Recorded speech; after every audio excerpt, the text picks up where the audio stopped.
খেতেরই বাটা। তো বন্ধুরা এই যে দেখুন ক্ষেত থেকে একদম পাকা টমেটোগুলো তুলে ঘরে রেখেছে কালকে খেতেরই বাটা। কালকে বেচার জন্য। একদম টাটকা হ্যাঁ তরতাজা টমেটো। আপনি এটা কাঁচা যে টমেটোগুলো আছে একদিন রাখলে এগুলো পেকে যাবে। হ্যাঁ, এটা মনে করেন যে 15 দিন এটা ঘরে থাকবো। হ্যাঁ দেন। হ্যাঁ দেখে দেখে একদম ওই পাকা পাকা টমেটোগুলো দেন আমারে।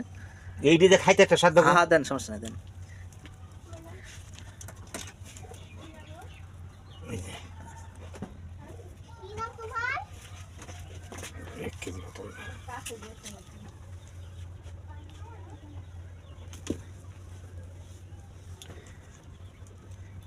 নিচে ফুল কিন্তু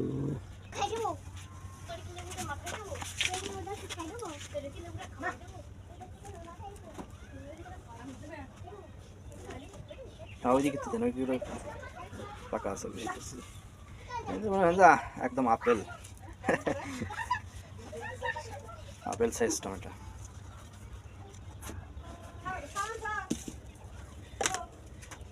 পাথর একটু বেশি আছে না, এটা ফালাই নেই ভেঙে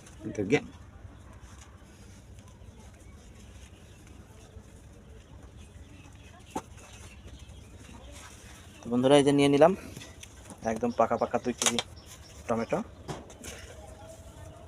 তো খেতে খুব মজা হবে।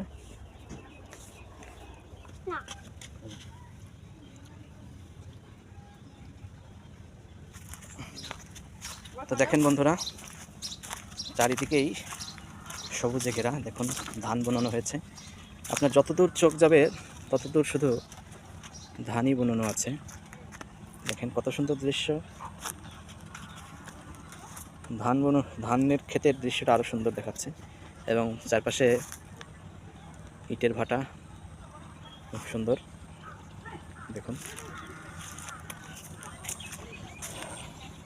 সুন্দরের শেষ নেই। এখানে ডাঁটা শাক লাগানো হয়েছে।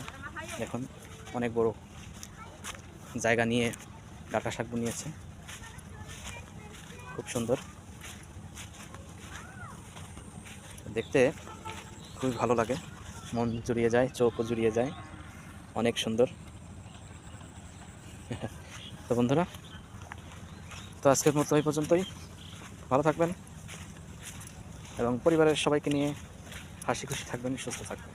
আপনার একটা মুখের হাসি আপনার পরিবারের সবাইকে আনন্দমুখর করে রাখে।